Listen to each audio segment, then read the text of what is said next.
सांगलीमध्ये आज झालेला हा मोर्चा इनाम वर्ग 3 देवस्थान इनाम जमिनींच्या प्रश्नाचे गांभीर्य अधोरेखित करतो। अनेक वर्षांपासून हा तांत्रिक आणि कायदेशीर लढा सुरू आहे, ज्यामुळे प्रत्यक्ष जमीन कसणाऱ्या शेतकऱ्यांना अनेक अडचणींचा सामना करावा लागत आहे।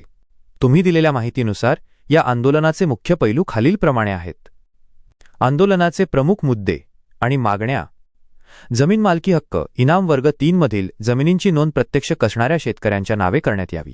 प्रलंबित प्रश्न: अनेक वर्षांपासून हे प्रकरण प्रशासकीय स्तरावर प्रलंबित असल्याने शेतकऱ्यांमध्ये मोठा असंतोष आहे। प्रशासकीय निषेध: जिल्हाधिकारी कार्यालयावर मोर्चा काढून प्रशासनाच्या धोरणलकव्याचा निषेध करण्यात आला। नेतृत्व: अखिल भारतीय किसान सभेचे कॉम्रेड उमेश देशमुख, रमेश पाटील आणि गुलाब मुलाणी यांनी या आंदोलनाचे नेतृत्व केले। इनाम वर्ग 3 जमिनींचा प्रश्न नेमका काय आहे? थोडक्यात समजून घेऊया की हा मुद्दा इतका क्लिष्ट का आहे।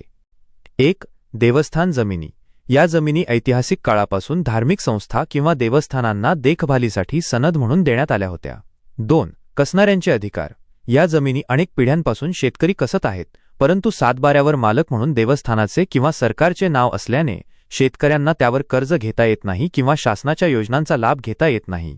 3. कायदेशीर पेच: या जमिनी हस्तांतरणीय नसल्यामुळे त्यांच्या खरेदी विक्रीवर किंवा वारस नोंदीवर अनेक मर्यादा येतात।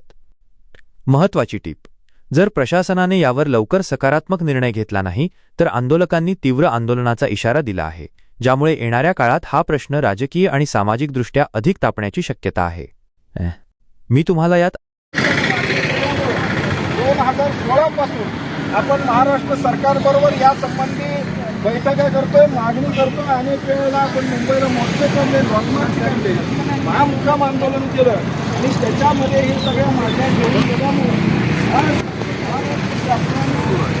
या अधिवेशनाच्या समोर एक देवस्थान जमिनी